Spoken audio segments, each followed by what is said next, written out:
The World Peace Dome at Loni was the venue for the 4th National Conference on Media and Journalism on Peace Dialogue and Inclusivity, organized by MIT World Peace University through the School of Media and Communication.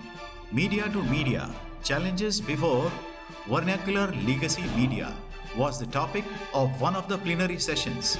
Besides ex-MP and former journalist Shri Rahulu Anand Bhaskar, the panelists included Shri Yogesh Joshi, Bureau Chief Hindustan Times Pune, Ms. Prachi Kulkarni, Bureau Chief Sam Television Pune, and Shri Samrat Fadnis, Editor Sakal Media Group Pune. The topic for discussion was the changing Mediascape, credibility, revenue, and technology. This session was moderated by Shri Dheeraj Singh, Director, MIT World Peace University's School of Media and Communication. Three keywords are very important, which Anand Bhaskarji mentioned: capture the imagination. Actually, just three keywords which are going to help you in this long career which lies ahead of you. Any questions that we have a very little time window. So any questions, we can take 2 or 3 questions. We'll open it to the panel. Please mention your name and tell us who the question is addressed to among the panel members sitting on the dais. My question is, how can future journalists to be cope up with the digital threats, and should we even go for traditional media or directly enter the digital media platforms?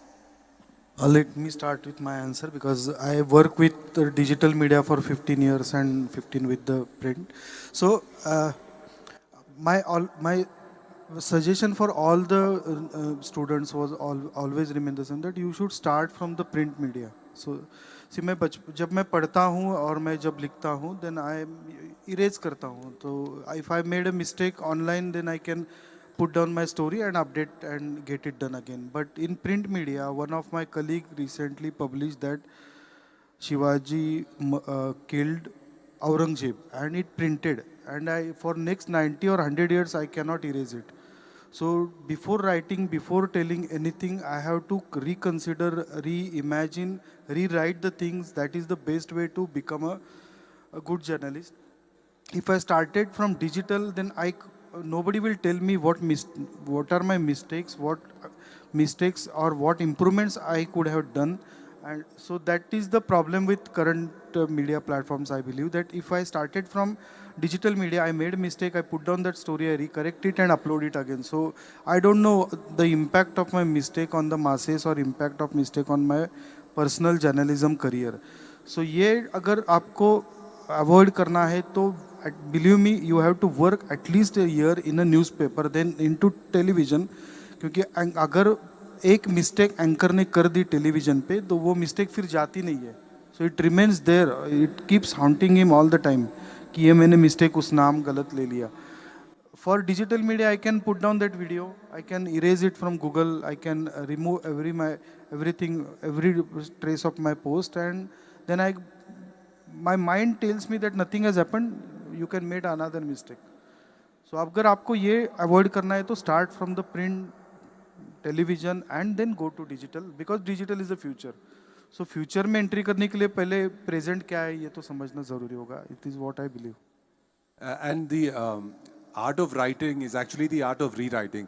And rewriting is something that helps you think and develop your thoughts. Like in a gym, you go and exercise and you train your muscle. When you're rewriting, you're training your mind how to think in various different ways and understand the whole story from different angles. Anyone else would like to add? Yeah. Yeah, I mean, I second what Samrajji has said, that of course in today's context, you have a purely digital media based platform, and then you have a hybrid. No legacy organization, no conventional media organization only operates either in print or television. They also have an online platform, so you'll get to learn there. But yes, if you start with print or conventional mediums, that will allow you to focus on one thing which is key, particularly in today's context, which is cross-checking. Because I have realized that half the time that my reporters spend is to cross-check things. 50 years back, there was a challenge of gathering information. Now that challenge is over. You are constantly bombarded with information. Information is coming from all sides. What lies, where your skill lies, is to cross-check that information. And to cross-check that, to verify that 100 times is something that we learned in print, because print also offers an advantage of a time. Print goes to bed for printing at 12 o'clock, which means you have an ample time to cross-check things, to carry out a due diligence. Once that helps you develop your foundation based on that, or taking that as a premise, you'll be able to do journalism on any platform thereon. So I'll just sum up with that. I mean, in 1920, a political thinker, Walter Lippmann, had written a book called as Public Opinion, and in that he had mentioned that news is an important. Unfortunately, in India, we take news for granted and we don't pay so much of an importance to that. But if news does not reach people in time, it can cause havoc. And he had shared an example of a world war. World War I was between 1914 to 1917. And on the day when the two alliances declared that the world war is over, it took that news to percolate down to the last man who was actually fighting the war 1.5 months. And in that 1.5 months, world lost more than 6 lakh people just because the news had not reached. Had World War I taken place in today, we would have known on WhatsApp itself before it is happening. So now we are living in an era where information access is easy. What is difficult is to cross-check that, and if you have a cross-check verified information, to add value to that. And all these things can be learned in platforms such as, or in mediums such as newspapers. Thank you. Just to add to what Yogesh and Samrat sir was saying, I won't say that start with print media, but I'll definitely say that start by studying a particular beat or develop your expertise, the niche that Yogesh was talking about earlier. And that mostly happens in print because you're assigned a particular beat and you start with working on that particular beat, understanding issues around it, and then going on to the next level. So that is going to be important, developing your niche, because in today's times, if you start with television or digital channel, in television you become like you literally jack of all and master of none. Because right now I might be reporting on a particular, for instance, yesterday I started my day by reporting on the action on the illegal structure being demolished on Afzal Khan's tomb. And then I went on to report on the infrastructure project on Mumbai-Pune Expressway. I happened to interview CM, and I ended my day with something that had nothing to do with with both these things actually. So that happens in television channel, that happens in digital as well. What matters is how do you develop your niche and how do you develop your interest in a particular topic and develop your expertise in that particular thing. Also, to add to the digital threats that you mentioned, we are thriving on opinion today, and something like no bindi, no business trends, and the brands have to take a cognizance of that and change their advertisements. That is, while it doesn't impact news media directly at the moment, eventually that is going to hamper, and that, so no mistakes. What both of these people said, that no, we cannot afford to make mistakes. That is going to be a very important thing in future, because a small mistake that you've done in the past is going to haunt you forever.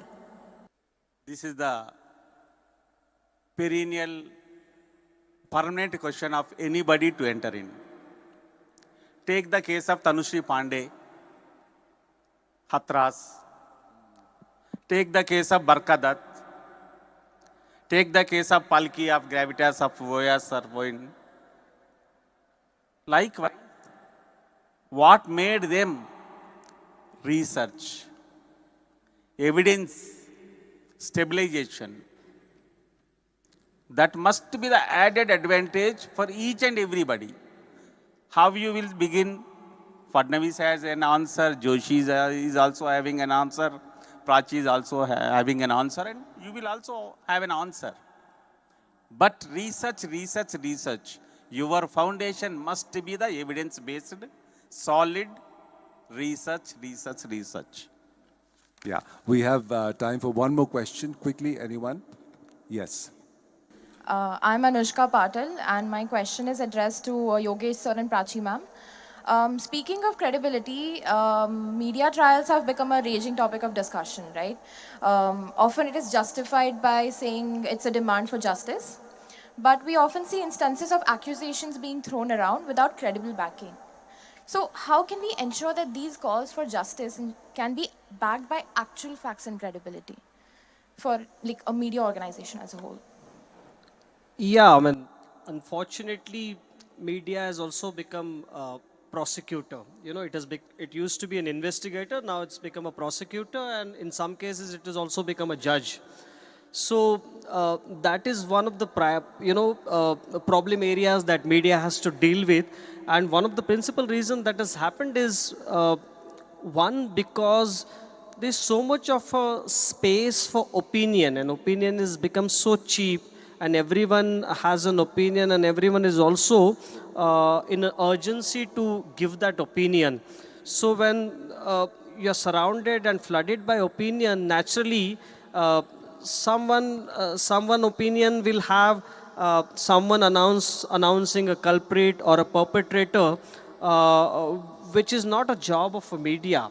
It has definitely diminished the credibility of a media, and credibility in journalism is like a glass. Once it's shattered, it's shattered. Unfortunately, a lot of us haven't learned with those. Of course, media's job is to be a watchdog, to bring the wrongdoings in the society to the public domain. But after they bring those wrongdoings in the public domain, then you should wait there, you should stop there. To decide whether the wrongdoing has been committed by a person or not, in what way, is the job of a judiciary. We need to learn on that. Yeah. I think you just covered most of the things, but I'll just add that we, like, even if it's a television channel or it's a newspaper or any other medium, for instance, we have to investigate our stories before presenting them.